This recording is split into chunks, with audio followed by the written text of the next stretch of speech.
Hi, my name is Dr. Robert Groysman. I have done hundreds of EAT procedures, which is Epipharyngeal Abrasive Therapy. And one of the questions I get asked is, how many do I need to do? Well, the answer to that is it depends. And what it depends on is how you respond between each EAT procedure.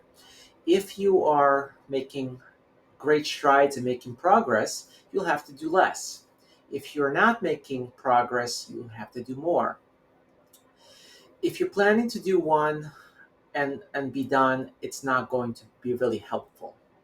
It's a repetitive procedure, and the point of this is to reduce the causes of the inflammation in the back of your nose and throat. Okay? Another question I get asked is, what symptoms does EAT help with in my clinic? And what I found is that it significantly reduces brain fog because we're reducing neuroinflammation in the back of your throat and nose. It helps reduce and calm fatigue, reduction of headaches, dizziness or equilibrium problems, tinnitus, especially where it's caused by inflammation around the eustachian tube openings in the back of your nose and throat, and vagus nerve involvement. If you have a chronic sore throat, it helps with that.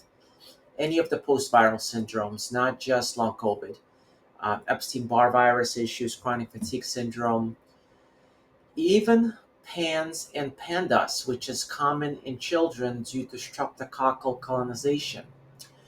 I was very surprised about this, but it helps reduce the autoimmune flare-ups. Chronic runny nose or sinusitis, it helps with. Nasal congestion, issues with loss or distortion of your smell and taste, post-nasal drip. If we look at some general improvements in sleep, that has to do with vagus nerve modulation, improvement of your mood and mood stabilization, particularly applying to anxiety and depression, and some thermoregulatory issues such as cold extremities or heat sensitivity, again through the autonomic reset that occurs through the vagus nerve and the glossopharyngeal nerve. Both of these are cranial nerves.